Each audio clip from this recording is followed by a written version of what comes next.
Olá pessoal, bem-vindo ao canal Investigação IBI TV. Se você é nova aqui, bem-vindo ao canal. Meu nome é Sandra Di, sou advogada e ativista contra o tráfico humano nos Estados Unidos e eu estou aqui toda terça e quinta trazendo casos solucionados, casos sem solução e também de desaparecimentos misteriosos. Vamos ao caso de hoje, pessoal. Muitas pessoas pediram que eu fizesse o caso da ex-namorada do Diddy Combs, da Casey Ventura, aquela, né, que ficou famosa do vídeo dela, quando ela sofreu violência física no hotel por parte do Diddy e as câmeras de vigilância pegaram. Então, eu vou estar aqui falando hoje a respeito. Eu vou deixar aqui na descrição o link do vídeo que eu fiz a respeito do Diddy. Aí as pessoas falaram então para eu trazer o caso da Casey, que foi o caso que foi feito ano passado, e então eu resolvi fazer. Eu peguei o processo, dei uma olhada, né? Tem 35 páginas, então eu vou estar relatando basicamente tudo que está escrito naqueles autos.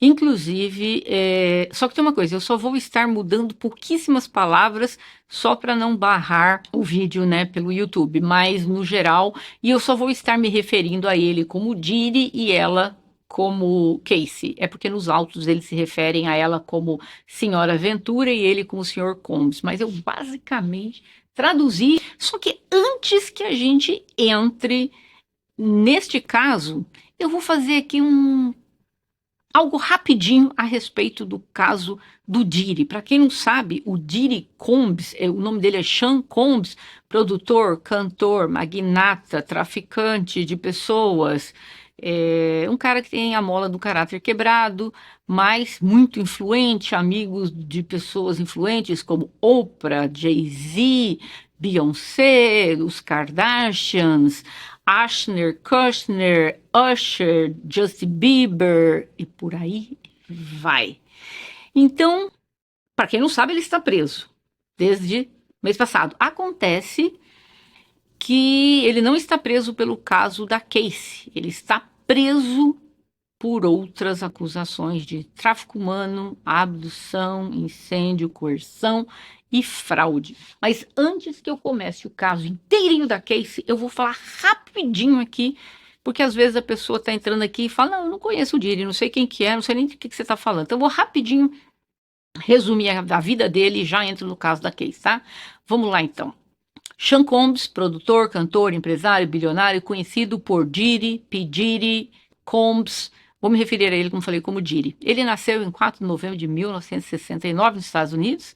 Ele tem imóveis, somente imóveis, ele tem o equivalente a US$ 1 bilhão de imóveis, que dá aí mais de 5 bilhões de reais. Ele tem várias empresas, tem casas em Miami, Nova York, Los Angeles, cada casa avaliada em média por US$ 60 milhões, que dá por aí quase uns 300 milhões de reais cada casa.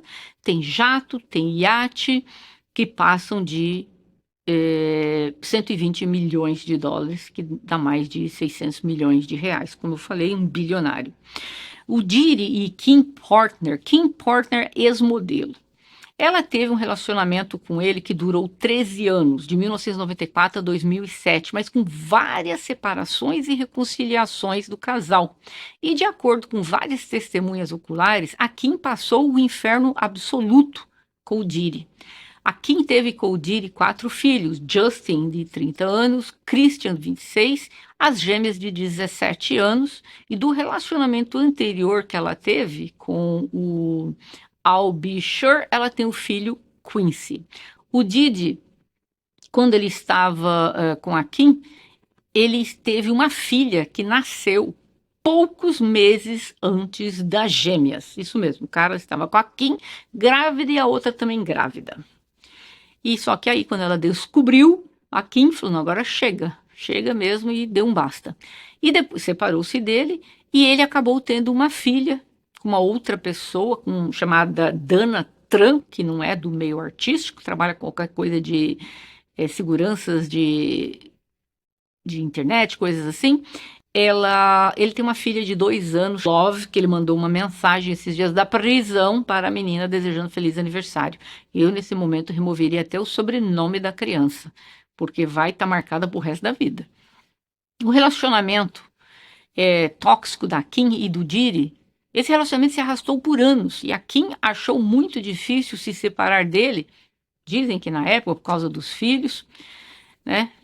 Mas não eram apenas crianças que mantinham a Kim ligada ao Diddy. Vários amigos revelaram que o Diddy tinha um controle absoluto sobre a Kim. Mesmo após a separação, ele continuava com um controle rígido dela. Ele aparentemente mandava os seguranças segui-las, a proibiu de namorar outros homens. Enquanto isso, ele saía com homens e com mulheres. O ex-guarda-costa dele, John Deal, alegou que o Diddy estava traindo a Kim o tempo todo, com mulheres e com homens. O segurança disse, eu ouvi isso na entrevista dele, que o Diddy não estava apenas mexendo com a Kim emocionalmente, ele aparentemente a agredia fisicamente. A Kim tentou deixá-lo várias vezes. Em uma das separações dela, ela começou a namorar um homem chamado Shakir Stewart, um executivo musical.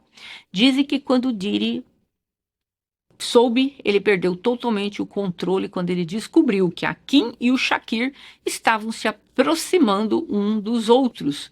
E aí dizem que ele acabou tendo uma discussão muito acalorada com a Kim e também com este homem. E que a Kim acabou com o nariz quebrado. Agora, a maioria dos relatórios sobre esse incidente foram apagados já da internet, mas na entrevista do ex-segurança dele, ele confirmou que foi verdade, que o casal acabou discutindo num iate em Saint-Tropez e ele trouxe até um cirurgião plástico especialista de Genebra após o acidente para consertar o nariz dela. Isso mesmo. E em 1º de novembro de 2008, Shakir Stewart foi encontrado sem vida, como todo mundo que passa perto do Diddy. Ele foi encontrado sem vida na sua casa em Atlanta, com um ferimento de uma bala, e a decisão oficial foi que auto-infligido, que ele tirou a própria vida, mas imediatamente os rumores começaram a circular que o Diddy tinha algo sinistro a ver com isso. E a família do Shakir nunca aceitou que ele tirou a própria vida. Mas ela acabou depois voltando pro Diddy. A separação final do casal, como eu falei, deu-se quando a Kim descobriu que o Diddy estava com Sarah Chapman e a Sarah deu à luz a filha do Diddy, chamada Chance, em julho de 2006, há poucos meses antes da Kim ter as filhas gêmeas. E para Kim, como eu falei antes, a gota d'água, terminou o relacionamento e foi quando supostamente ela começou a confiar em suas amigas mais próximas, incluindo Kimora Lee Simons, sobre um livro revelador que ela estava escrevendo sobre a sua vida com o Diddy. Mas menos de um ano depois, a vida dela foi tragicamente interrompida apenas aos 47 anos. Ela faleceu em 15 de novembro de 2018. A causa listada foi complicações de pneumonia. Mas, naturalmente, os alarmes dispararam, porque ela não tinha assim, nenhum problema de saúde subjacente e os amigos e familiares disseram que ela parecia perfeitamente bem em poucos dias. Mas se ela estava tão doente assim, ao ponto de perder a vida por uma pneumonia em casa, o que ela estava fazendo em casa e ela não estava em um hospital? A Kim, antes dela ter um relacionamento, voltando aqui um pouquinho no tempo, a Kim, antes de ter um relacionamento com o Diddy, ela teve esse filho com esse homem, Al B. Sure, que é o produtor musical, que ele tinha trabalhado com o Diddy no passado. E o casal teve esse filho, Quincy Brown. Só que o Diddy trata o Quincy como o filho dele, porque o Quincy entrou na vida do Diddy quando ele tinha 1 ano de idade. Então, ele vê o Diddy como o pai dele. O Al B. Sure disse que ele viu a Kim poucos dias antes do falecimento e ela estava bem. Ela postou nas redes sociais, ele postou nas redes sociais dele que ele acredita que ela não faleceu de pneumonia. E disse que dias antes do falecimento da Kim, ela contou algumas coisas para o Al B. Sure e ele disse para ela, ligue para o FBI. O que ela teria contado para ele, que ele não disse liga para a polícia, ele disse ligue para o FBI. Mas bem logo após ele dizer isso, o Al B. Sure teve assim um coma repentino, que ele acabou 2 meses em um hospital quase não sobreviveu, chegou ao ponto de ter que precisar de um transplante de um órgão, sendo que anteriormente ele não tinha doença alguma. E a cantora Jaguar, que cantava ali na banda do Jay-Z, que é o marido da cantora Beyoncé, por 10 anos, ela disse que ela não tem dúvidas que o Diddy estava envolvido, não somente no falecimento da Kim, mas na tentativa da vida contra o Bobby Shore e de uma série de pessoas. Ela disse, abre aspas, o Audrey estava escrevendo um livro sobre o Diddy e ele faleceu. O rapper Heavy D estava trabalhando em um livro sobre o Diddy, ele faleceu. A Kim estava trabalhando em um livro, ela faleceu. E tem algo, a Kim havia se encontrado com um produtor que parece que ela estava querendo vender a história dela para esse produtor. Ele também faleceu. E é estranho que todo mundo quase falece de pneumonia.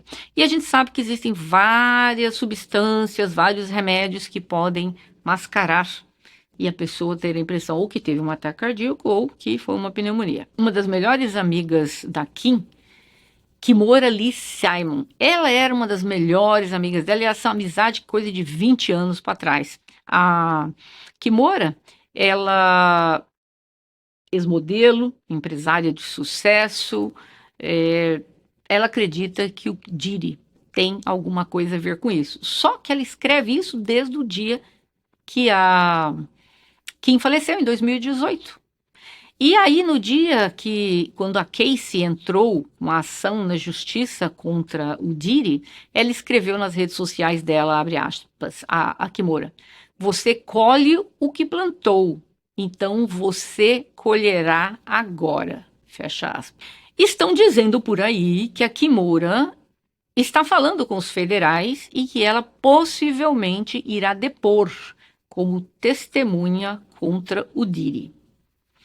A Kimora, ela, como eu falei, ela nunca acreditou na história oficial que a Kim faleceu da pneumonia e que supostamente a Kim confidenciou a Kimora pouco antes de falecer que ela temia que o Diddy pudesse tirar a vida dela fazendo algo contra ela, mas fazendo de uma forma que as pessoas veriam como talvez ela faleceu de causas naturais. Dizem também que a Kimora está se preparando para contar os podres. Ficou comprovado que houve uma ligação da Kim para a polícia às 2h43 da manhã. Mas ela foi encontrada sem vida na manhã por volta das 11. Então eu não entendo, porque aqui nos Estados Unidos, quando você liga para a polícia vai até a sua casa. Eu não encontrei um registro sequer dizendo que a polícia esteve na casa dela ao receber o telefonema dela às 2h43. A Kimora, como eu falei, ela sempre foi vocal, que ela não gosta do Diddy, nunca gostou, acha que ele tem alguma coisa a ver com ela. Agora é estranho que quando ela está agora falando para Deus e o mundo e tal, a casa da Kimora pegou fogo. Mas todos sobreviveram. Então vocês podem ver que muita gente que se aproxima da Kim... Ah, tem mais um aqui também. Esse foi a Jaguar que falou. A Kim, ela estava tentando vender uma história dela, talvez fazer um documentário, alguma coisa, com um produtor. E ela se encontrou com este produtor. Esse produtor também faleceu. Não é muita coincidência que todo mundo que passa... Alguém quer falar alguma coisa contra o Diddy, essa pessoa falece. Mas que agora que nós já contamos o caso da Kim, vamos para o caso da Casey. Por quê? Porque muita coisa que a Kim passou, a Casey passou. E eu vou ser honesta com você. Eu acredito que talvez a Kim foi traficada por muitos anos pelo Diddy, como foi a Casey. Talvez ele parou de traficar depois que ela teve os filhos e ela tinha ali, né? As coisas na mão, tipo, olha, eu tenho os filhos, não vou ficar me prestando a isso, ou qualquer coisa, ou ameaçou e tal. Mas eu acredito que ele tenha feito muita coisa com a Kim. O segurança confirma, a Kim levava cada surra dele que era de ficar de cama dias. E a Casey, pior. Gente, vamos ao caso da Casey. Agora, eu sei que vocês vão ficar indignados com muitas coisas que eu vou contar, mas deixa eu explicar uma coisa para vocês antes. Porque às vezes a gente está ouvindo um vídeo e já começa a escrever revoltado e tal. Muita gente acredita que tráfico humano é colocar alguém dentro de uma casa, dentro de um depósito, jogar a chave fora. E não é bem assim. Tráfico humano, às vezes, você vê meninas que você pensa que são garotas de programa, e são. E pensa, estão ali por livre e espontânea vontade. Não, não estão por livre e espontânea vontade. Muitas estão traficadas, os caras estão de olho nelas. Se tentar sair, pegam, batem, tiram a vida. Então, muita coisa dentro da história da Cassie, você vai falar, mas peraí, tinha um bando de homens que faziam um programa e mulher que fazia um programa e agora tá todo mundo dizendo que foi traficado? Sim, por quê?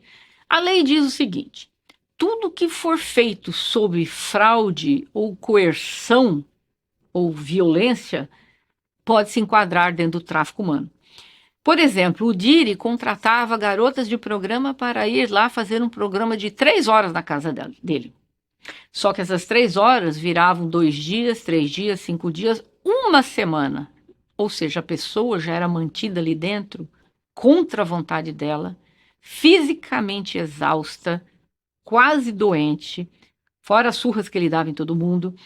Então, por que que essas vítimas depois elas acabam se tornando vítimas do tráfico humano? Pelo que eu falei, tudo que você acaba fazendo de natureza íntima, né, daquela forma, e você não concordou em fazer, você cai no tráfico humano. Não, não importa, você faz programa. Você foi para casa de alguém. Até aí você era garota de programa e acabou. Só que lá dentro você sofreu coisas que estavam fora da agenda e você passou dias fazendo coisas que você não queria. Você foi mantida contra sua vontade. Contra você houve coerção, força física de natureza íntima. E aí isso se enquadra dentro do tráfico humano. E dentro dos Estados Unidos, você pegar qualquer menor de idade e para ter alguma coisa com esses menores de idade é classificado também como tráfico humano. Mas vamos ao caso da Cassie. A Cassie ela entrou com essa ação e no dia que ela entrou, no dia seguinte, o Diri fez acordo. Segundo dizem, o advogado dela tinha pedido 30 milhões de dólares. Não saiu por quanto foi feito o acordo, mas eu não acredito que tenha sido por menos de 20 milhões de dólares. Mas, de qualquer forma, ele correu para fechar o acordo. Só que no dia seguinte, depois disso, várias ações, e hoje nós temos aí, o advogado Busby disse que ele tem 120 pessoas que o contactaram, aliás, 3.000 o contactaram, ele já pegou 120 casos, então ele está fazendo na esfera cível para reparação de danos, indenização e tal, vítimas do Diri. E tem já na esfera criminal várias coisas. Então o Diri, ele está preso não é pelo caso da Cassie, tá? Ele está preso por causa de outras pessoas que ele veio a violar, traficar, houve abduções, houve incêndios, houve fraude, houve coerção. Mas vamos lá. Eu vou estar lendo exatamente o que está escrito na corte. Fiquem comigo, o vídeo é longo. Como mencionei, vou me referir a ela como Cassie e ele como Diri. Para Cassie, os tempos sombrios foram aqueles que ela passou presa pelo Diri em um ciclo de abuso, violência e tráfico. Em outros atos violentos e ilegais, o Diri violou a Cassie em sua própria casa depois que ela tentou deixá-lo. Muitas vezes ele a socou, espancou, chutou, pisoteou, resultando em hematomas, lábios estourados, olhos roxos, sangramento.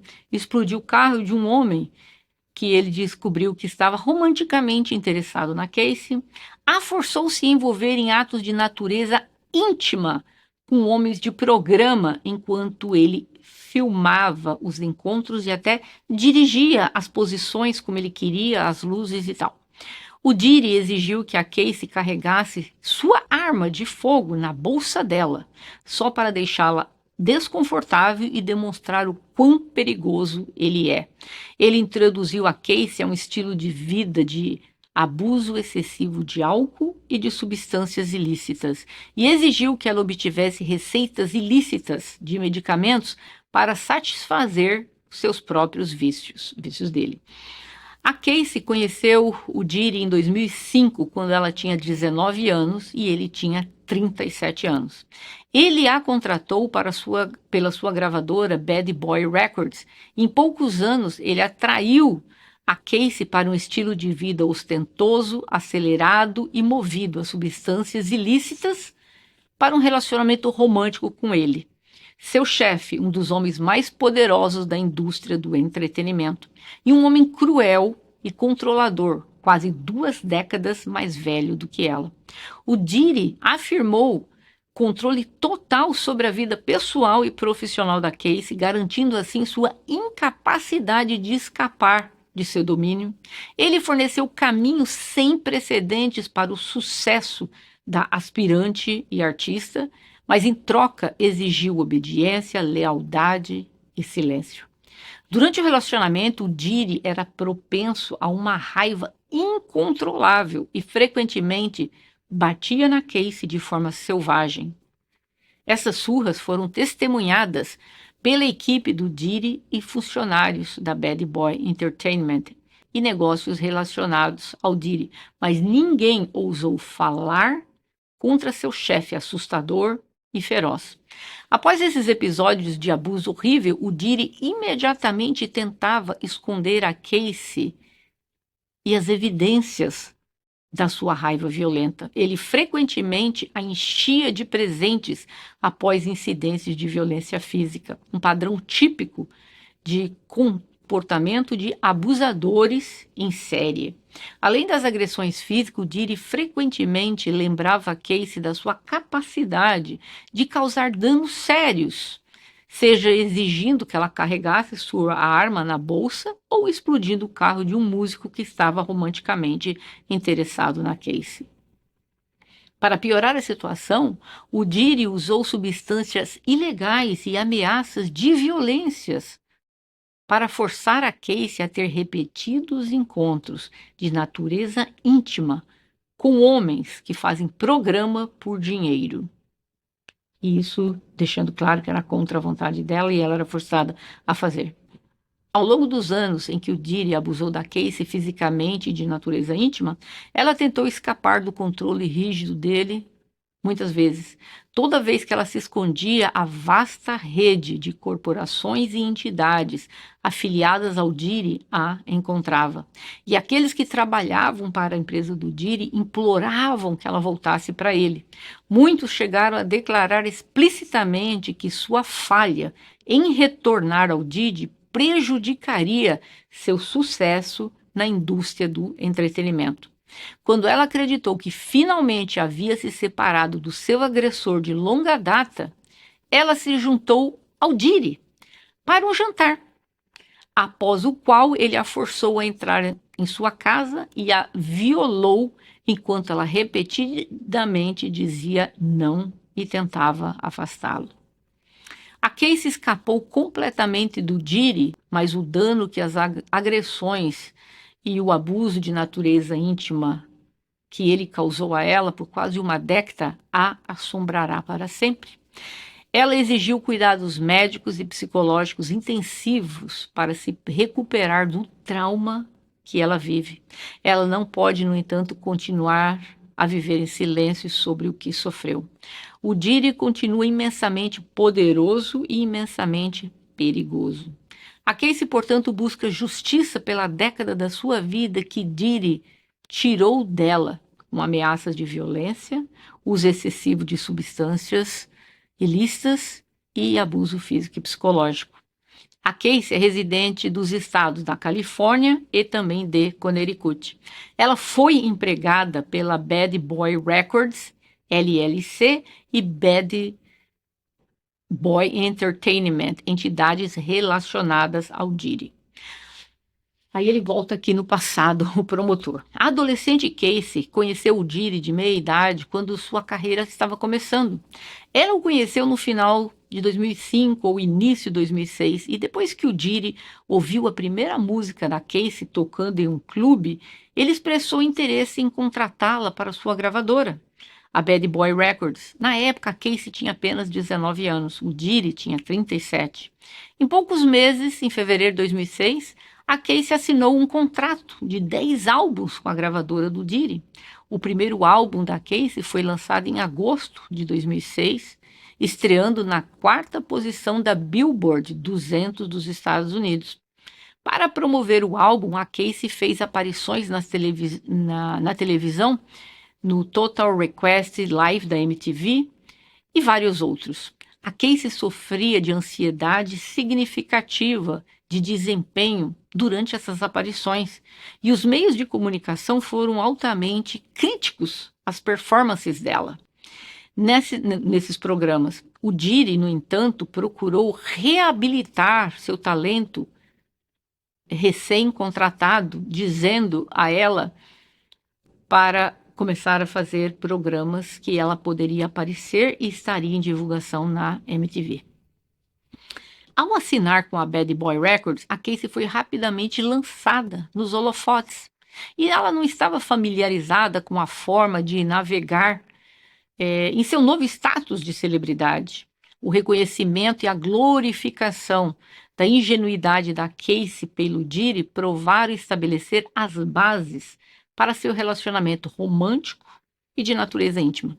O Diddy era manipulador e coercitivo com a Casey, uma mulher quase 2 décadas mais nova.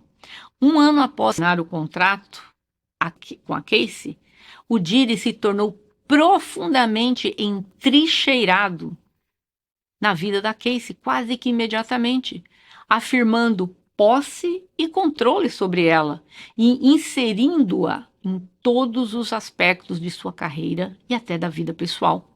Em novembro de 2006, o Diddy a convidou para apresentar sua música Come to Me, junto com ele no MTV Europe Music Awards em Copenhague, na Dinamarca. Deve ter ficado nas nuvens. Após o ensaio para a apresentação, o Diddy andou de roupão com uma bebida na mão, anunciando seu estilo de vida de festa luxuoso para a artista recém-contratada por sua gravadora. Até então ela não tinha nada íntimo com ele, tá? Durante o cabelo e a maquiagem que antecederam a apresentação, o cabeleireiro da Casey e o maquiador do Diddy disseram a Casey que o Diddy estava interessado nela. A Casey ignorou a fofoca e de fato expressou até desgosto, dada a grande diferença de idade entre ela e o presidente da sua gravadora, enfatizando a idade e a dinâmica do poder. No início do seu relacionamento de trabalho, o Diddy se posicionou como uma figura paterna e protetora da Casey. Por exemplo, depois de retornar a Nova York após uma viagem a Las Vegas, durante a qual ela passou por uma breve internação hospitalar, a Casey, naquela época, estava completamente saudável. Ela saiu para ir numa boate com seus amigos. Quando o Diddy a viu sair, ele a repreendeu, dizendo-lhe para ir para casa e cuidar de si mesma. Na época, a Casey pensou que a sua gravadora estava cuidando do seu bem-estar e que o Diddy tinha os melhores interesses em mente. Mal sabia ela o lobo. O Diddy também garantiu que ele estava entrelaçado com a vida pessoal dela e social também. Por exemplo, ao se convidar para a festa de 21 anos da Casey em Las Vegas, ele também trouxe músicos e produtores famosos, exibindo assim seu status de celebridade e influência na frente de uma jovem e impressionável Casey.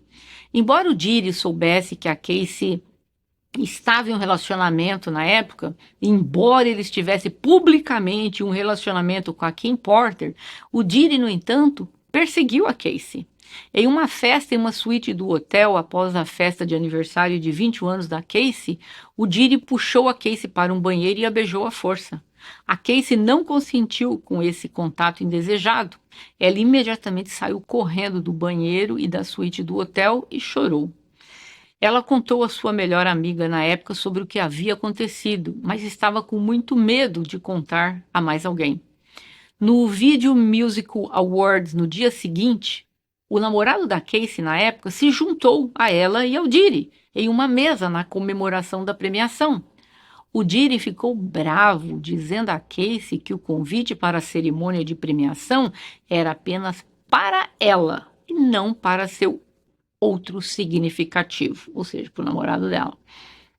O Diddy continuou a exigir que a Casey passasse tempo com eles, incluindo um fim de semana na residência do Diddy em Miami e saídas à noite na cidade de Nova York. Em uma noite específica, por volta de setembro de 2007, o Diddy insistiu em buscar a Casey em casa. Ela concordou, temendo que rejeitar o pedido dela teria repercussões em seu contrato de álbum com o Diddy e a sua empresa Bad Boy Records. O Diddy pegou a Casey em sua casa, no seu apartamento em Manhattan, em um veículo de luxo azul. A Casey ficou surpresa que, quando entrou no carro, o Diddy estava embriagado. Ele entregou a ela uma pílula e disse a ela para tomar. Quando a Casey perguntou o que era a pílula, o Diddy disse que ela gostaria. Mais tarde, ela descobriu que a pílula era uma substância ilícita. Vou escrever o nome aqui na tela. Algo que a Casey nunca havia experimentado antes e não queria experimentar. Esta foi a primeira vez que o Diddy deixou a Casey chapada. Palavras do procurador. O Diddy então começou a dirigir de forma imprudente, em altíssima velocidade, pela West Side Highway em Manhattan, Nova York. A Casey ficou muito assustada, mas não ousou se opor ao Diddy, que parecia bêbado, chapado, agitado. O Diddy levou a Casey para uma lounge, tipo um estilo bar de luxo, no centro de Manhattan, onde ele começou a se envolver em uma altercação com a equipe de segurança que não permitiu que o Diddy entrasse, presumidamente porque ele era beligerante. Estava brigando com todos ali. A Casey decidiu ir para casa, mas pelo resto da noite o Diddy mandou mensagens para ela, incessantemente reclamando que ela o deixou chapado e sozinho. No início do outono de 2007, o Diddy exibiu seu poder e influência quando pagou um promotor para criar um panfleto falso para uma festa organizada pela Casey. Essa postagem falsa permitiu que a Casey tivesse uma desculpa para ir a Miami, Flórida, e afastá-la do namorado usando o disfarce de um evento legítimo que ela tinha que comparecer. A Casey ficou surpresa com a facilidade com que o Diddy conseguiu recrutar outras pessoas para mentir para ele. Gente, lembrando que aqui já passaram-se quase 2 anos e ela não tinha nada com ele, tá? A Casey ficou desconfortável com o panfleto falso. Mas, como o pedido para ir a Miami não foi feito pelo dono da sua gravadora, e como ela estava com medo de ir contra a vontade dele e enfrentar repercussões em sua carreira incipiente, a Casey concordou em se juntar ao Diddy na Flórida. Durante essa viagem a Miami, o Diddy forneceu a Casey grandes quantidades de substâncias ilícitas. Ela ficou mais intoxicada do que nunca. A sua intoxicação durou toda a viagem do fim de semana. Como ela queria que o Diddy continuasse a apoiar sua carreira, ela sentiu que não podia recusar. E o Diddy insistindo para que ela tomasse mais substâncias ilícitas. Depois de fornecer as substâncias a ela, o Diddy teve relações íntimas com a Casey. Então, foi em 2007.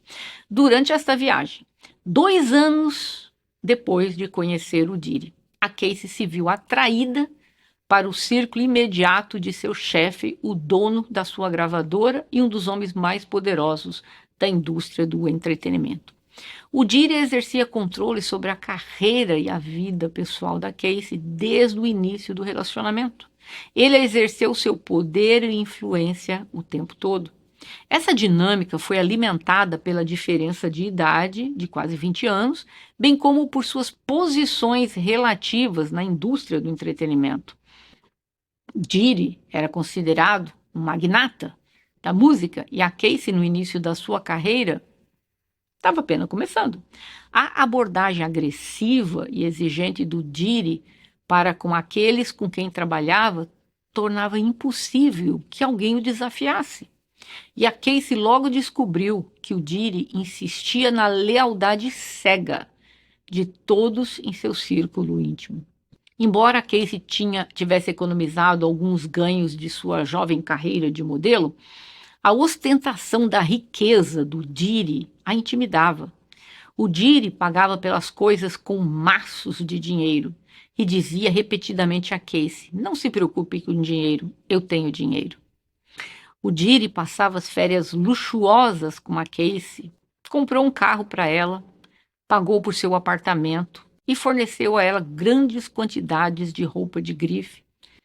Por volta de 2008 ou 2009, o Diri começou a alugar um apartamento em Manhattan para Casey. O apartamento dele ficava a uma curta distância da residência do apartamento dela. Ele primeiro mostrou o apartamento da Casey, levando-a até lá junto com os pais dela. Os pais da Casey eram céticos quanto às demonstrações de riqueza do magnata, mas orgulhosos do sucesso recém-descoberto da sua filha. Por volta de 2010, o Diri pagou de forma semelhante por um apartamento para Casey em Los Angeles, também que ficava a cerca de 5 minutos da residência do Diri.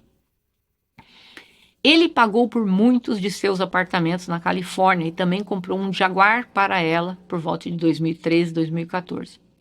Todos os aspectos da vida da Casey eram controlados pelo Diri ou por suas empresas de gestão.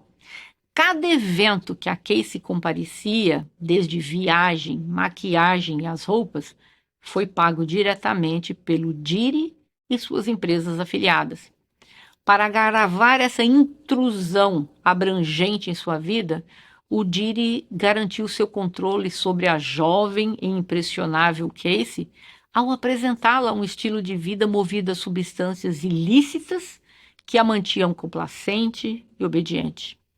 O Diri apresentou a Casey por volta de 2008 pílulas de natureza ilícita e frequentemente tinha pílulas e outras substâncias ilícitas à mostra, segundo ela, como doces. Imagina o tanto que não tinha. Segundo informações e crenças, o Diri era viciado em analgésicos prescritos. Eventualmente, quando as receitas médicas do Diri esgotaram-se, ele exigiu que a Casey procurasse receitas médicas em Miami no nome dela. Então ela devia inventar qualquer coisa para pegar essas pílulas para poder dar para ele. O Diri também se envolveu profundamente na vida pessoal da Casey, com sua equipe pessoal cuidando das viagens diárias da Casey e de outras necessidades, incluindo cuidados médicos. Em várias ocasiões, o Diri enviou os registros médicos pessoais da Casey diretamente para seu endereço de e-mail. Por exemplo, quando a Casey começou a ter perda de memória, provavelmente devido ao uso excessivo de substâncias ilícitas, ferimentos na cabeça causados pelos espancamentos do Diri, já vou relatar aí, vocês se preparem. Seus resultados de ressonância magnética foram fornecidos diretamente ao Diri. Nada ia para ela, tudo para ele. Ele também providenciou repetidamente que sua equipe levasse a Casey a certas consultas médicas. Desta forma, o Diri exerceu propriedade sobre a Casey. Como outro exemplo das maneiras pela qual a manipulava e garantia total obediência, no início do relacionamento ele perguntou como ela chamava o avô dela. Quando a Casey disse que ela se referia ao avô dela como Pop Pop, ele insistiu perversamente que ela se referisse a ele por este apelido. Então, ela chamava o Diri agora de Pop Pop, como ela chamava o avô dela. O relacionamento do Diri e da Casey se tornou violento e abusivo. O que começou como um turbilhão de encontros de celebridades e festas regadas a substâncias ilícitas e álcool, no entanto, rapidamente se tornou assustador e violento. Em pelo menos 2 ocasiões, o Diri exigiu que a Casey segurasse a arma do Diri em sua bolsa. Ela não tinha familiaridade com armas e estava apavorada que a arma de fogo disparasse acidentalmente na sua bolsa. Não havia nenhuma razão clara para o Diri exigir que ela segurasse as armas, exceto para reforçar para aquela jovem namorada que ele era violento, poderoso e perigoso. Ao longo da década seguinte, várias vezes por ano, o Didi espancou violentamente a Casey, deixando-a com hematomas no seu corpo. Após cada ocorrência que espancava a Casey, ele usava dinheiro e poder para orquestrar esforços extensivos para esconder as evidências do seu abuso, incluindo escondendo a Casey em hotéis por dias a fio, para deixar seus hematomas cicatrizarem. Em uma dessas ocorrências, após uma festa com o Jay-Z, o Didi espancou a Casey repetidamente dentro de um carro, chutando e batendo. Ele a forçou a sair do veículo na Quinta Avenida em Nova York. Ela finalmente conseguiu pegar um táxi e chegou ao seu apartamento em Manhattan, onde chorou de medo, percebendo que não havia ninguém a quem pudesse contar sobre o que havia acontecido nas mãos desse homem incrivelmente poderoso. Ela passou os 3 dias subsequentes se escondendo em seu próprio apartamento. Em janeiro de 2009, depois que o Didi soube que a Casey falou com outro empresário musical em uma festa em Los Angeles, ele ficou furioso. Ela esperava que falar com esse empresário lhe permitisse crescer ainda mais na sua carreira e que o Didi ficaria feliz.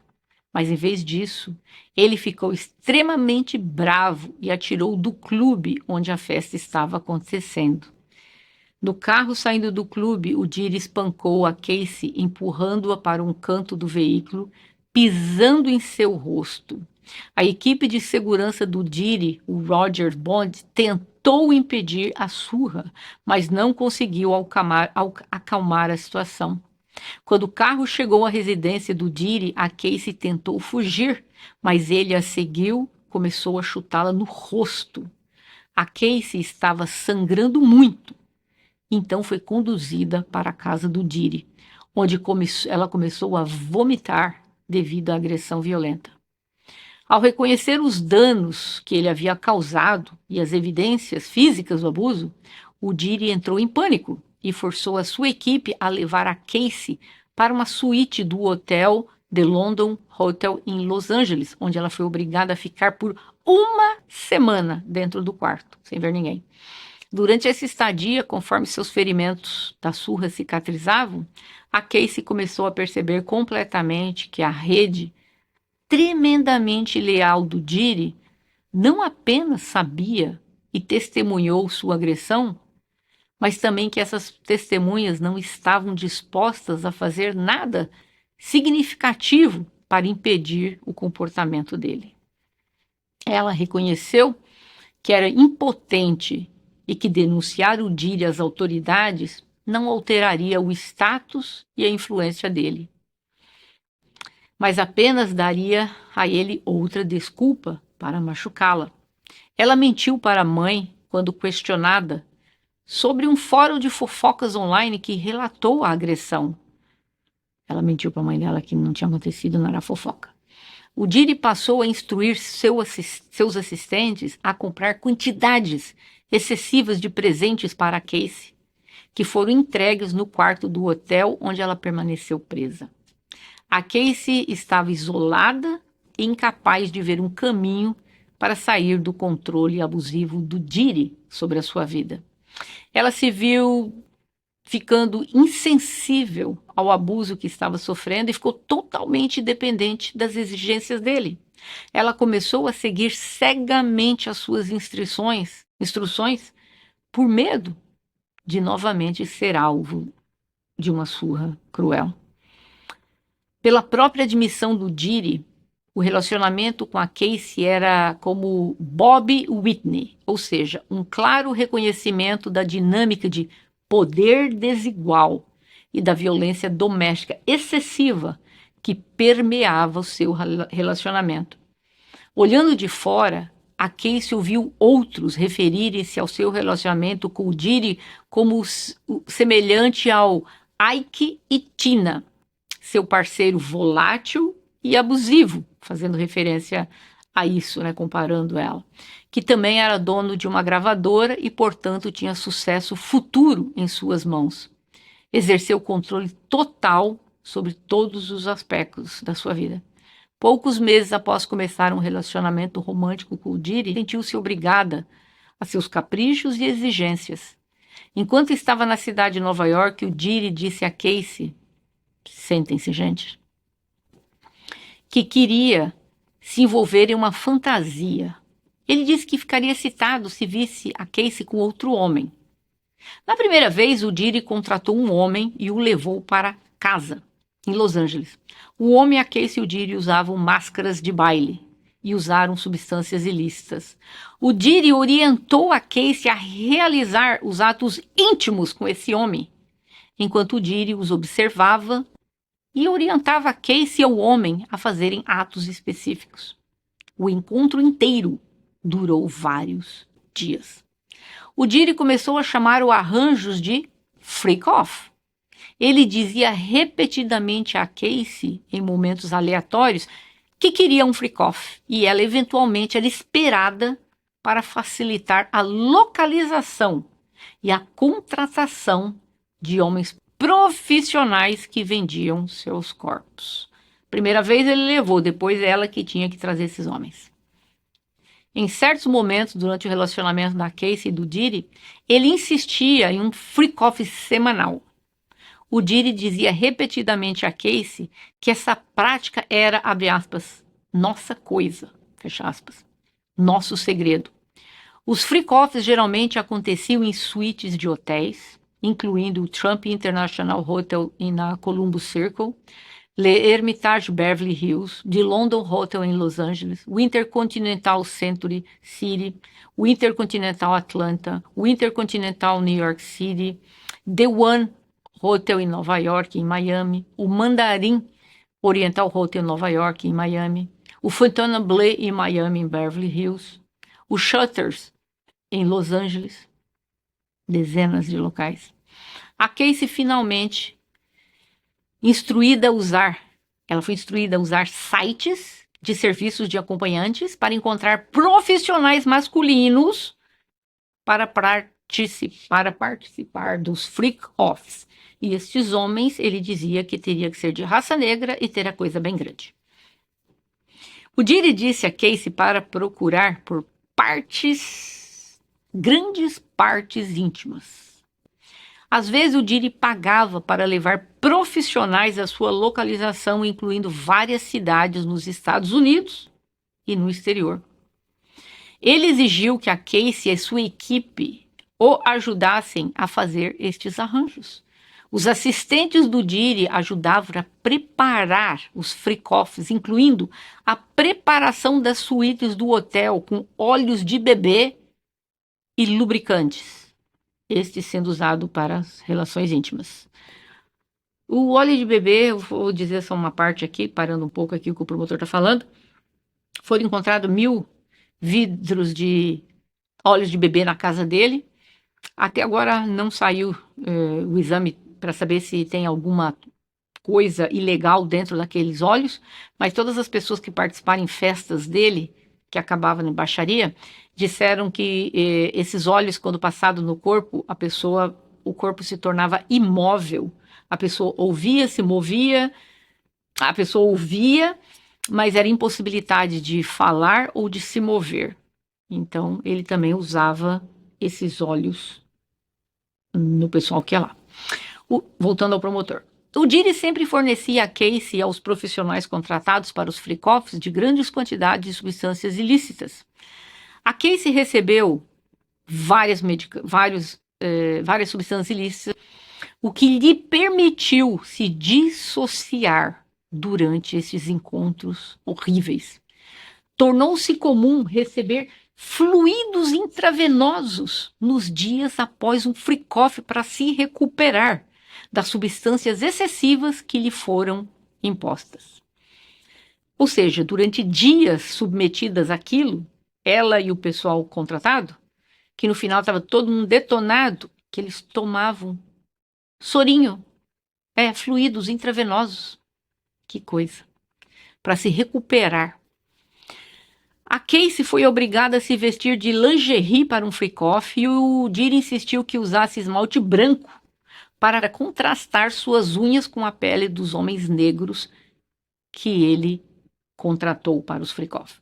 Durante os freak-off, o Didi instruía a Casey a derramar quantidades excessivas de óleo sobre si mesma. Ele instruía a Casey e os profissionais contratados a falarem um com o outro. E dizia especificamente a Casey onde tocar nos profissionais. O cara se sentia que estava dirigindo um filme pornô, né? Durante os freak-offs, além de dirigir a Casey a fazer aquelas coisas íntimas, ele também estava fazendo as coisas íntimas nele mesmo assistindo. Vocês entenderam? Ele usava seu telefone, laptop e tablet para filmar a Casey fazendo essas coisas com os profissionais contratados para aquilo. Ele tratava o encontro forçado como um projeto de arte pessoal, ajustando as velas que ele usava para iluminação para enquadrar os vídeos que ele fazia. Enquanto a Casey rapidamente apagava quaisquer fotografias ou vídeos de atos daquele estilo que foram tirados no seu telefone, o Didi repetidamente deixou claro que ele retinha todos os vídeos do freak-off. Não adiantava ela deletar, ele tinha tudo. Mesmo quando ela apagava os vídeos, o Didi dizia a Casey que ele conseguiu recuperar os vídeos apagados nos dispositivos dela. Em uma ocasião, ele sentou-se ao lado dela em um voo e a fez assistir a um vídeo que ela achava que ele tinha apagado, reforçando sua incapacidade de escapar o imenso poder que ele tinha sobre ela. O Didi pagava aos profissionais alguns milhares de dólares em dinheiro pelos serviços. Durante alguns freak-offs, o Didi ficava extremamente embriagado e batia na Casey na frente dos profissionais que tinham sido contratados.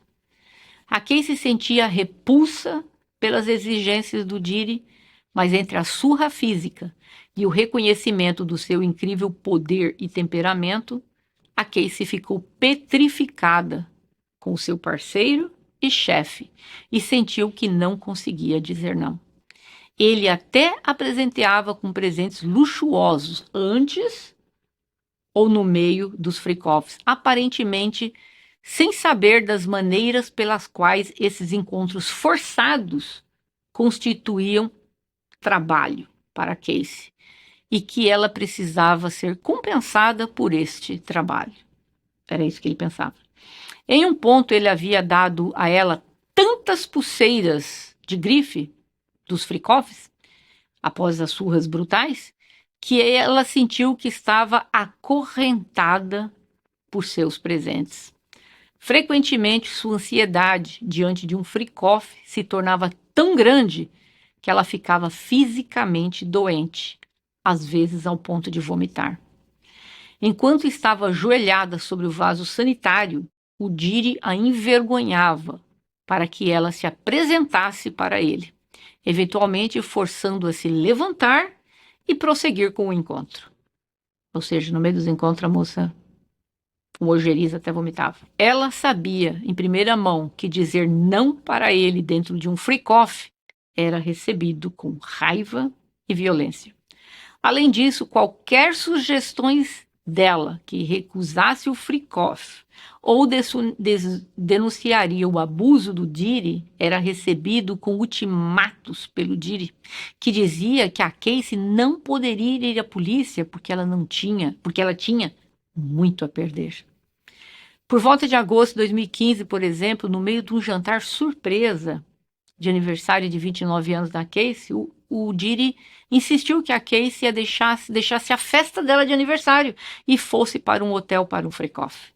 Quando ela expressou que não queria ir, o Didi fez com que a sua equipe de segurança a obrigasse a ir embora com ele. A Casey fugiu para ficar na casa de Kid Cudi, que era um rapper, para escapar da ira do Didi. Logo depois, um dos funcionários do Didi disse a Casey que ela precisava apenas falar com o Didi. Embora o Didi estivesse furioso, sentindo que não conseguia escapar dele e da sua rede de executores, a Casey voltou para o Didi. Ele a atingiu várias vezes e depois a chutou nas costas enquanto ela tentava sair correndo pela porta. E aí então ela foi para a casa dos seus pais em Connecticut, onde a sua mãe tirou fotos dos hematomas que o Didi havia deixado no corpo dela. Mas eles continuaram juntos. Em fevereiro de 2012, durante a Paris Fashion Week, ele disse a Casey que iria explodir o carro do Kid Cudi, aquele rapaz que ela foi ficar na casa dele, e que queria garantir que o Kid Cudi estivesse em casa com seus amigos quando isso acontecesse. Naquela época, o carro do Kid Cudi explodiu na garagem dele. Alguma dúvida de quem fez isso?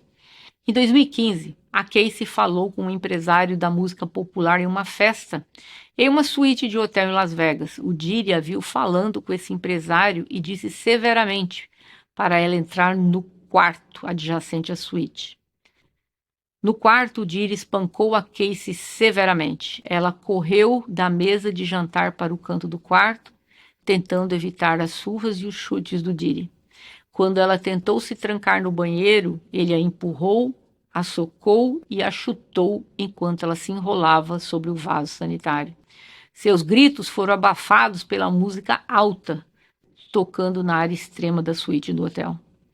Quando o chefe de segurança e o assistente do Didi viram a agressão, eles começaram a chorar.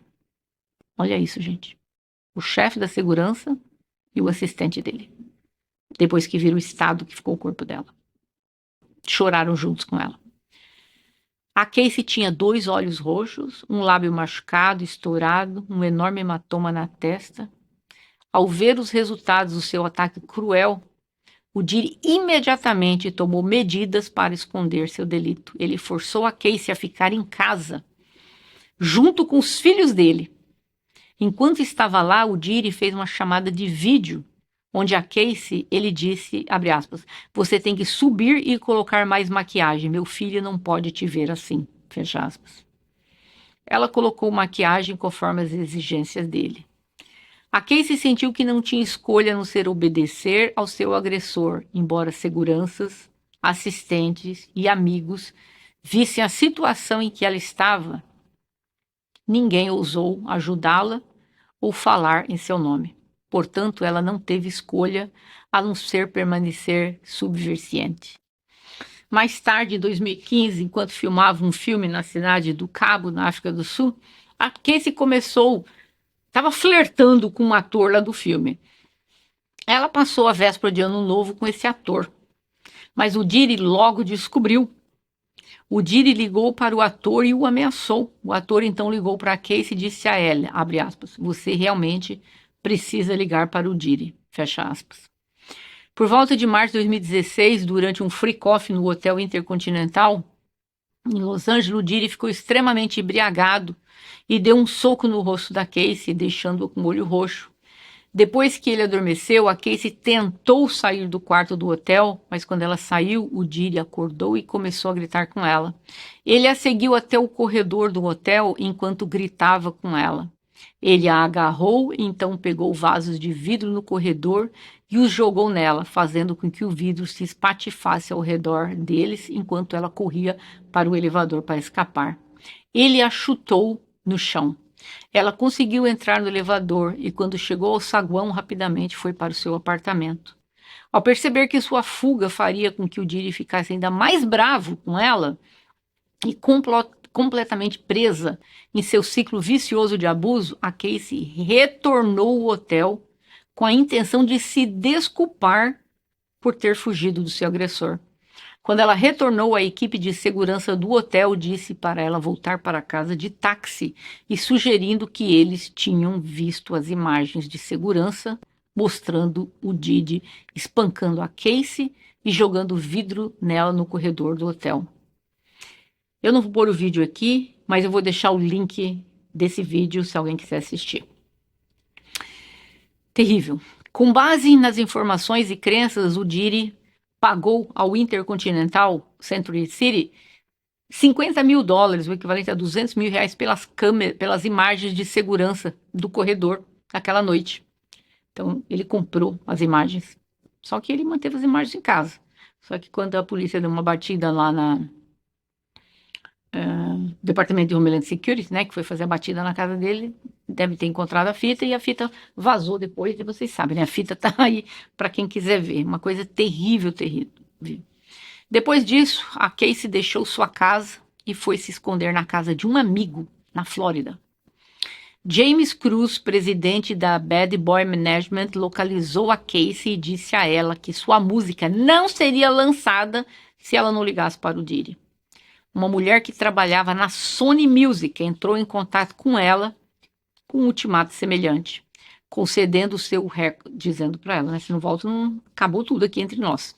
Incrivelmente, o Diddy até convenceu que um dos seus advogados ligasse para a Casey naquele momento. E esse advogado disse a ela que era do interesse dela ligar de volta para o Diddy. Cada vez que ela tentava fugir, ele e sua poderosa rede a forçavam a voltar para ele. O forte controle do Diddy sobre sua vida havia danificado irreparavelmente suas amizades. Por volta de 2018, quando a Casey estava com sua amiga Carrie Morgan na sua casa, o Diddy usou uma chave da casa da Casey e entrou sem avisar. Ele e a senhora Morgan tiveram uma altercação, uma briga, durante a qual o Diddy jogou um cabide na senhora Morgan. Com base em informações, o incidente resultou em um acordo entre o Diddy e a senhora Morgan, e a Casey acabou pagando a senhora Morgan fundos adicionais em uma tentativa de resolver a disputa entre sua amiga próxima e seu namorado abusivo e controlador. O relacionamento entre a Casey e a senhora Morgan tem sido tenso desde então. Vendo as medidas extremas que o Diddy tomou para manter um controle rígido sobre ela e isolá-la da sua rede de apoio, e tendo experimentado as repercussões de rejeitar suas exigências, a Casey sentiu que dizer não ao Diddy custaria algo. A sua família, seus amigos, sua carreira e também a sua vida. Em 2017 e 2018, a Casey ficou desesperada para deixar o Diddy e seu abuso contra ela. Ela reconheceu que se ficasse com ele, nunca seria capaz de ter uma carreira de sucesso ou estar sempre física e mentalmente segura. Portanto, ela ficou determinada a romper completamente com o Diddy e seu ciclo de abuso e fez esforços concentrados para evitá-lo. Em setembro de 2018, ela se juntou ao Diddy para um jantar em um restaurante italiano em Malibu, na Califórnia, para o que ela acreditava que seria uma discussão sobre a conclusão do relacionamento para sempre. Após o jantar, o Diddy e a Casey retornaram à casa da Casey. O Diddy a forçou a entrar em seu apartamento, no apartamento dela, e tentou beijar a Casey. Ela disse para ele parar e tentou empurrá-lo para longe. Ele então arrancou à força as roupas da Casey, desabotoou o cinto e ele começou a violar a Casey, enquanto ela repetidamente dizia não e tentava empurrá-lo para longe. Logo depois disso, ela tomou medidas para se separar completamente do seu agressor de longa data, inclusive deixando a casa que ele pagou e devolvendo o carro que ele comprou para ela. Apesar de se mudar, o endereço da Casey foi publicado online no início de 2019, levando a temores pela sua segurança. A Casey passou por imensas dificuldades durante os meses após o Diddy a violar. Ela tomou todas as medidas possíveis para se afastar completamente do âmbito do seu agressor, inclusive assinando contratos para encerrar os contratos da gravação com a Bad Boy Entertainment. Até ela fez tudo e cortou tudo com o Diddy. Ela sofreu e continua sofrendo de imensa angústia emocional. Após escapar do ciclo de abuso e tráfico de natureza íntima que ela passou, ela lutou contra as manifestações físicas e mentais do seu trauma. Ela casou anos depois com um personal trainer. O nascimento de seus 2 filhos, no entanto, permitiu que ela tivesse uma nova chance de vida e lhe deu um propósito. Ela acredita seus filhos por salvá-la do trauma que a consumiu por mais de uma década da sua vida. Exceto pelos meses em que estava grávida de seus filhos, a Casey lutou contra seus vícios e substâncias ilícitas e álcool, vícios que foram estabelecidos e alimentados pelo Didi.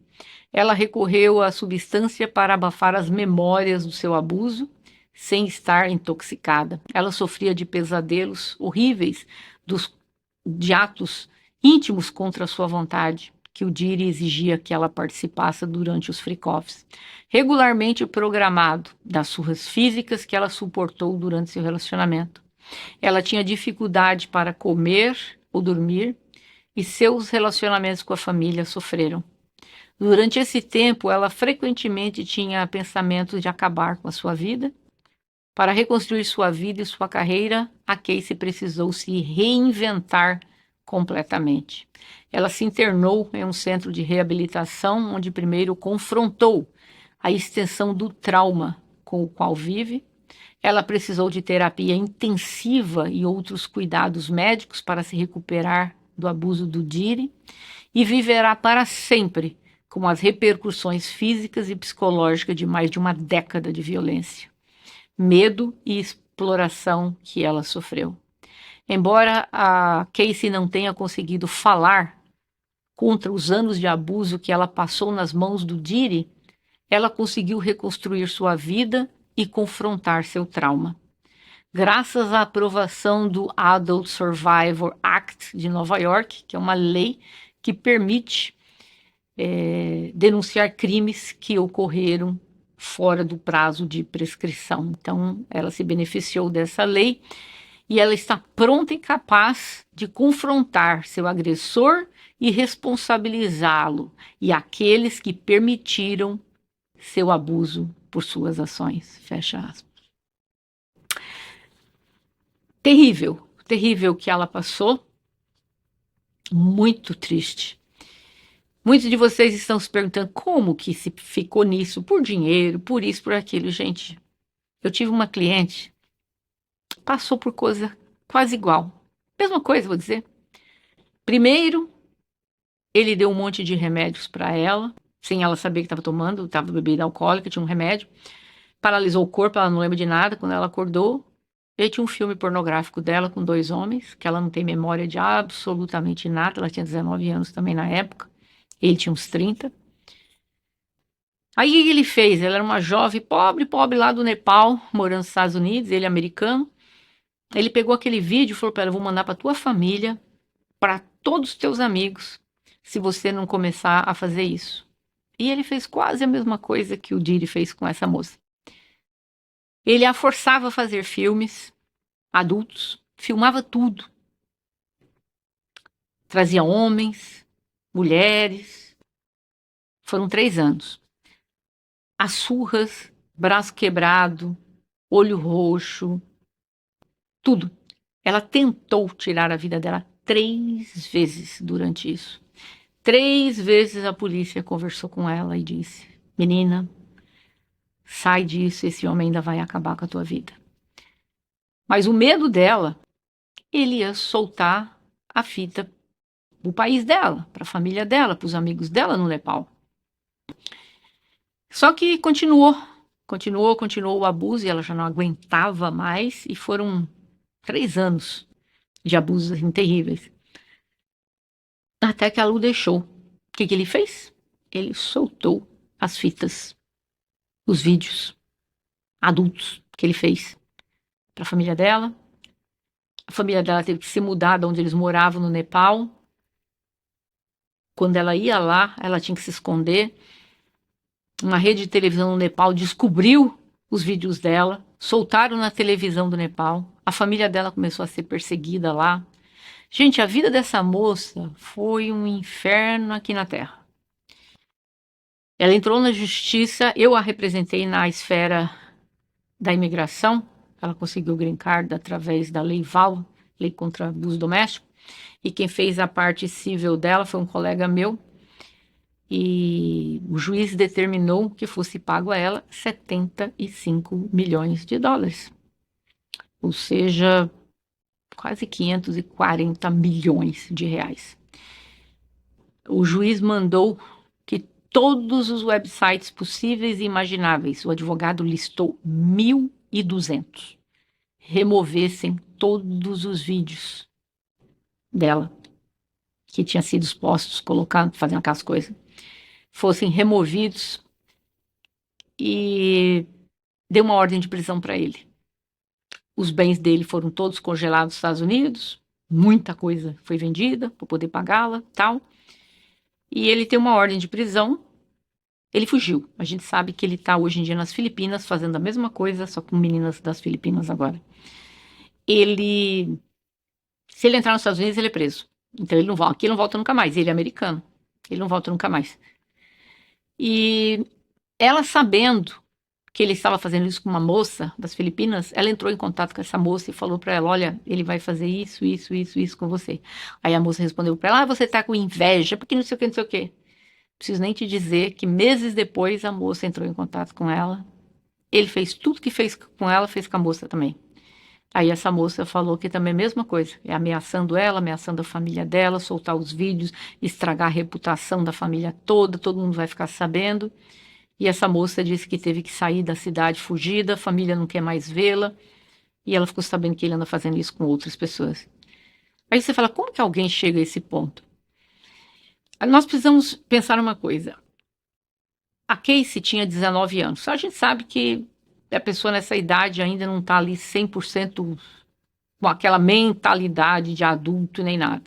Mas aí tiveram vários fatores dentro dela, dentro dessa situação, que colaboraram para que ela ficasse dentro desse círculo de abuso. Primeiro, ele com aquela figura paterna por 2 anos, sem ter nada com ela. Depois, quando começou as coisas que fez com ela, depois as chantagens que fazia com ela. Como fez esse cara com a minha ex-cliente? Eu vou soltar essas fitas para tua família, eu vou soltar essas fitas na internet, eu vou fazer isso, eu vou fazer aquilo, sem aparecer a pessoa, só vai aparecer ela e o resto do povo. Eu consigo imaginar a cabeça de uma menina de 19, na época, depois de 19, 20 anos, quando ela começou tudo isso, já estava com 21, imagina minha família, minha mãe, meu povo, e ela no começo da carreira dela e tal, saindo os vídeos dela fazendo aquele monte de coisa, acabava com a vida dela, com a carreira, com a reputação. Então a pessoa no começo fica por medo que a pessoa estrague a reputação. Só que quando o abuso ele escala, aí ele muda para uma outra parte que vem afetar a parte psicológica da pessoa e passa a pessoa a não sair mais da situação, já não é por vergonha, é por medo, porque teme pela vida dela, teme pela vida dos familiares dela. Como essa minha cliente, mesma coisa. A Casey também, mesma coisa. Até que chega um dia que fala, parou, tem que ser. Na ação não fala disso, mas eu vi uma entrevista da Jaguar, já falei dela, né? Cantou junto com o Jay-Z, marido da Beyoncé, por 10 anos, conhece todos os podres de Hollywood. Ela disse que, se é verdade a gente não sabe, né? Que a Kim Porter entrou em contato com a Casey em 2018, pouco antes dela falecer. E elas se encontraram e elas conversaram. Não se sabe se isso é verdade, pode ser que sim, pode ser que não. E o que a Kim contou para ela que fez com que ela tomasse essa decisão? Nesse relacionamento eu não fico nunca mais. E ela saiu desse relacionamento. Coincidência ou não também, a Kim veio a falecer pouco tempo depois. Eu temo pela vida da Casey hoje pelo seguinte, não é possível que não passou pela cabeça dela. Claro que não foi ela ele que fez, ele está na cadeia porque ele se colocou lá dentro, os atos dele fizeram que ele ficasse lá dentro, mas na cabeça desse psicopata, quando ele pegar uma prisão perpétua, ele vai achar todo mundo veio atrás de mim porque a Casey começou com tudo isso. No dia que ela soltou a primeira ação, o resto do mundo soltou também.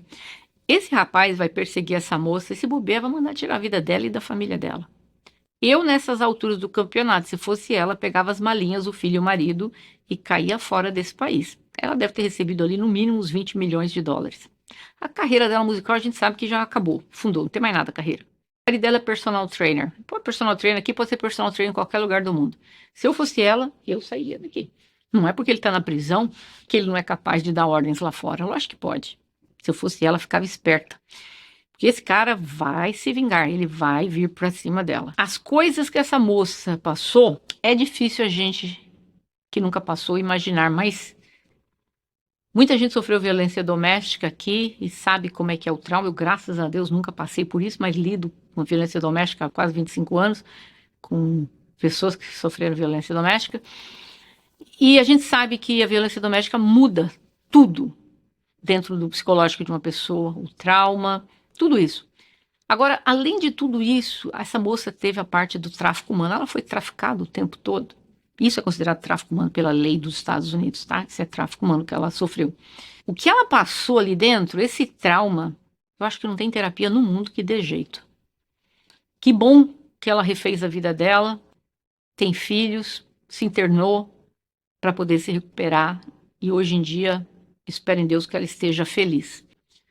Mas como ela, nesse momento, tem um monte de gente passando por isso e a gente pensa que não, a gente pensa que é um passado tão longe, não é não. Ontem eu estava conversando com o Gustavo, contando para ele, da minha cliente. Falei, eu pego a minha cliente, eu pego a Casey, eu não vejo quase diferença nas duas. E pelo menos o juiz ainda ordenou 75 milhões de dólares de pagamento para a jovem do Nepal. Aí eu fico pensando, quantas pessoas estão passando por isso no momento? E muita gente vai dizer assim o que eu falei antes. Ah, mas peraí, essa mulherada lá foi fazer programa pago por ele e agora aí tá tudo esses homens, essas mulheres, tudo atrás dele querendo dinheiro? Sim, gente, porque caso vocês gostem ou não gostem, essa é a lei nos Estados Unidos. O tráfico humano é tudo que você for coagido a fazer intimamente, usando coerção, fraude, intimidação física ou qualquer forma. E essas pessoas entravam lá para trabalhar em 2, 3 dias fazendo um programa, eram forçadas a ficarem uma semana, eram forçadas a um trabalho exaustivo ao ponto de terminarem lá tomando soro, forçadas a ficarem além do tempo. E tudo isso é considerado tráfico humano. Só que ele, quando soube da ação, ele correu em 24 horas. Ele fez acordo. A gente não sabe o valor, como eu falei antes, mas eu estimo. O advogado pediu 30 milhões, eu creio que fecharam por uns 20. Eu não sei porque o advogado dela pediu tão pouco, 30. Teria pedido 100. O da minha cliente, foi um outro colega que representou, ele não pediu o valor, ele deu para que o juiz determinasse. O juiz determinou 75 milhões de dólares. E muita gente vai falar, não, como que ela se pôs nessa posição? Gente, o abuso, o tráfico humano muda tudo no psicológico de uma pessoa. Quem não passou por isso, ou quem não tem treinamento, ou lida com isso diariamente, não consegue entender. Talvez muitos de vocês de fora vão dizer, imagina que o cara vai me mandar contratar homem de programa para ficar comigo, eu não vou ficar nem nada. Só que nós precisamos entender que ali começou o período que a gente chama de grooming, que é o pedido, o tempo que ele vai, a figura paterna 2 anos, e vai indo, até chegar na época onde começa o abuso físico, depois escala para o tráfico humano. Só que ali dentro do tráfico humano já quase não tem mais como sair. Eu aplaudo por ela ter conseguido sair de dentro de uma coisa dessa. Muita gente não consegue. Tem muita gente dentro disso ainda. E, infelizmente, é o mundo de hoje, cheio de pessoas que têm a mola do caráter quebrada. O Diri é um psicopata, sem dúvida. Eu creio piamente que ele é um serial killer e eu espero que ele pegue prisão perpétua. Esse é o caso da Casey. Difícil de ouvir, só que eu acredito o seguinte, eu acredito que a Kim passou tudo que a Casey passou. Talvez ela parou de ser traficada após ter tido todos os filhos com ele, os 4 filhos.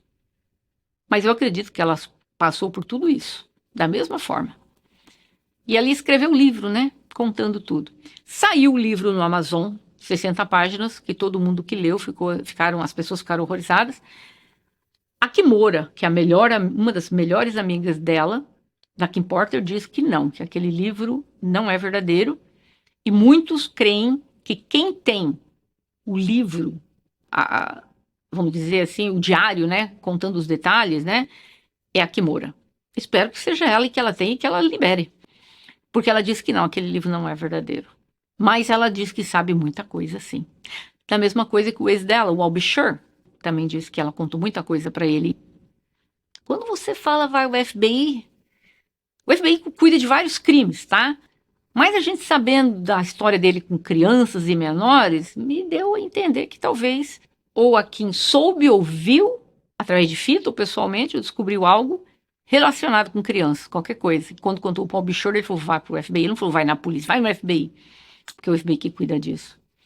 E é esse o caso, eu gostaria de saber de vocês. O que vocês acharam dessa história? Vocês acreditam que a Kim faleceu de pneumonia? Eu não acredito. Eu acredito que ele a eliminou. Eu e o Gustavo vamos estar tentando fazer aqui uma pesquisa de quantas pessoas ao redor dele passaram e faleceram. Pela minha conta, nós já estamos aqui uns 9 com certeza. Mas eu acho que tem mais, tem mais. Tá? É o caso de hoje, pessoal. Nos vemos. Se vocês gostarem, gostaram não, porque é uma história terrível. Se vocês acharem interessante o vídeo, deixa aí o like para o YouTube entender, recomendar para outras pessoas. E, por favor, fiquem atentos aí com filhas, filhos, até com você mesma. Preste atenção às pessoas ao seu redor. Não aceite pedidos de desculpas, presentes ou raio que seja. Afaste-se dessa pessoa. Procure ajuda em amigos, com psicólogos, médicos. Cuide de você. Você é a pessoa mais importante da sua vida. E se você não cuidar de você, ninguém vai poder fazer isso. E uma das primeiras coisas é você quebrar o círculo do abuso. O círculo do abuso, ele tem as fases, né? Que é o começo, você ali, né? Convence a pessoa, aquele amor, aquela chuva de amor e tal, aí depois vai a escala para violência, aí depois vai para o abuso, e depois vai a parte da lua de mel, o romance de novo, e o abuso, e o romance, vai, vira um círculo. Quando você vê, você já não sai mais de dentro a primeira vez por vexame, por estar envergonhada. Minha família bem que disse que eu ia passar por tudo isso, eu não quis ouvi-los. Aí depois entra aquela fase que onde você já cai, você não sai por causa do medo. O medo paralisa. E que se alguém tiver dentro de situações que o medo a paralisou, ou paralisou, porque abuso acontece com homens também, saiba, há uma saída. Procure ajuda psicológica, procure ajuda médica e procure a justiça para que justiça possa ser feita no caso de vocês. E deixem a opinião aqui, o que vocês acham deste caso. E nos vemos em breve. Não esqueçam de olhar a descrição aqui do canal, onde vão estar os links de tudo que eu estou falando, da agressão dela no hotel, o canal do Gustavo, o meu vídeo a respeito do bate-papo com o Gustavo. E nos vemos em breve. Até mais.